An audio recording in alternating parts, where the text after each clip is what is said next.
और अब बात घरेलू सियासत की। महाराष्ट्र में इन दिनों केस वर्सेस केस की राजनीति का खेल हो रहा है। ईडी शिवसेना और एनसीपी के नेताओं का कच्चा चिट्ठा खोल रही है, तो जवाब में महाराष्ट्र सरकार बीजेपी के नेताओं पर बदले के एक्शन ले रही है। देखिए महाराष्ट्र के सियासी बदलापुर पर हमारी ये खास रिपोर्ट। गली गली में शोर है, बीच समैया चोर है, गली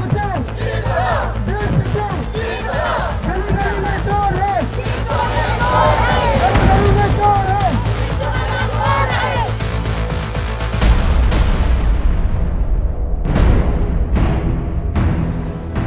ईडी की सीडी चली तो महाराष्ट्र बना सियासत का बदलापुर। गली गली में शोर है, बीच समैया चोर है, गली गली में शोर है, बीच समैया चोर है। किरीट सोमैया ने संजय राउत के खिलाफ मोर्चा खोला तो शिवसेना ने सड़क पर सोमैया के खिलाफ हल्ला बोला।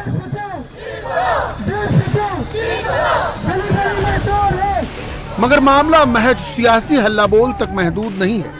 ईडी ने शिवसेना नेता संजय राउत की प्रॉपर्टी अटैच की तो मुंबई पुलिस ने किरीट सोमैया और उनके बेटे के खिलाफ एफआईआर दर्ज की। केस कितना अर्जेंट था इसका अंदाजा इसी बात से लगाइए कि एफआईआर रात 3:30 बजे दर्ज की गई, जबकि मामला 8 साल से ज्यादा पुराना है। इल्जाम यह है कि किरीट सोमैया 56-57 करोड़ का चंदा डकार गए। चंदा आईएनएस विक्रांत को म्यूजियम में बदलने के लिए इकट्ठा हुआ, भेजा जाना था महाराष्ट्र के राजभवन को, मगर वहां पहुंचा ही नहीं। हालांकि महाराष्ट्र बीजेपी के vice president Kirit Somaiya FIR से जरा भी विचलित नहीं। वो उद्धव ठाकरे और संजय राउत दोनों को चैलेंज करते हैं, केस को नौटंकी करार देते हैं। मैंने कल ही कहा उद्धव ठाकरे सरकार इसकी जांच करे, एफआईआर दर्ज किए, मैं स्वागत करता हूं। लेकिन अभी तक उद्धव ठाकरे में हिम्मत नहीं और संजय राउत में भी एक कागज दिया नहीं है।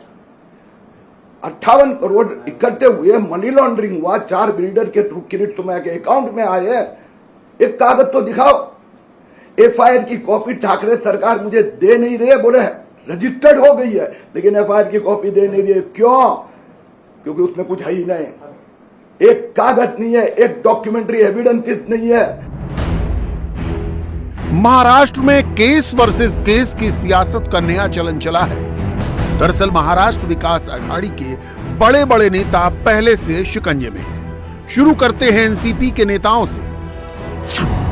कोऑपरेटिव घोटाले में एनसीपी चीफ शरद पवार और उनके भतीजे अजित पवार पर ईडी का केस चल रहा है। डी कंपनी से प्रॉपर्टी अवैध तरीके से खरीदने के मामले में एनसीपी नेता प्रफुल्ल पटेल भी शिकंजे में है।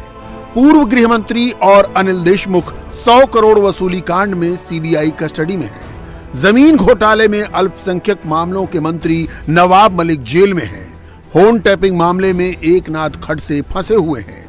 इसी तरह शिवसेना के प्रताप सरनाईक, आनंदराव अडसुल, अनिल परब, भावना गवली और प्रीति श्राफ पर अलग अलग मामलों में केस दर्ज है। मगर जब ईडी ने संजय राउत की पत्नी वर्षा राउत के नाम के प्लॉट और फ्लैट अटैच किए तो शिवसेना पर यह सीधा हमला था। संजय राउत मुख्यमंत्री उद्धव ठाकरे के सबसे बड़े सिपहसालार हैं। ऐसे में उद्धव ठाकरे का जवाबी एक्शन स्वाभाविक था, भले ही मामला 8 साल पुराना हो। हालांकि संजय राउत कहते हैं ये वेंडेटा पॉलिटिक्स नहीं है। किरीट सोमैया के घोटाले के दस्तावेजी सबूत मौजूद हैं। उनके पास राजभवन का दिया जवाब मौजूद है। पॉलिटिकल वेंडेटा क्या होता है ये कोई बीजेपी से सीखी। अभी हमने एक मैटर सामने लाया है जो मेरे सामने आया था, तो वो पॉलिटिकल वेंडेटा है। ठगी हुई या नहीं हुई यही सवाल है, बस इसका जवाब दीजिए कानून के सामने और छूट जाइए। हम क्या दूसरा बोल रहे हैं। लेकिन बीजेपी तो बार बार ये कह रही है कि चूंकि लगातार एक मुहिम चला रहे हैं किरीट सोमैया आपके खिलाफ, शिवसेना के नेताओं के खिलाफ करप्शन को लेके, देखिए किरीट सोमैया ने तो मुहिम नारायण राणे के खिलाफ भी चलाई थी ना। किरीट सोमैया ने मुहिम तो आज बीजेपी में जो बड़े बड़े नेता आए हैं उनके खिलाफ भी चलाई थी, तो उस मुहिम का क्या हो गया बताइए, क्या हो गया। किरीट सोमैया को मुहिम यानी ब्लैकमेलिंग की मुहिम होती है और उस ब्लैकमेलर का इस्तेमाल बीजेपी के नेता करते हैं। अब जब जेल में जाएगा तो सब भाग जाएंगे। आपने कई कई दूसरे राज्यों से भी फंड इकट्ठा किया गया था, आपको लगता है कि महाराष्ट्र पुलिस इसकी जांच करे या फिर सीबीआई या फिर जो सेंट्रल एजेंसी है वो इसकी जांच करनी चाहिए? सेंट्रल एजेंसी ने स्यू मोटो जांच करनी चाहिए। इंडिया टीवी हर वक्त हर जगह डाउनलोड करने के लिए सर्च करें India TV news Google play store या ऐप स्टोर पर।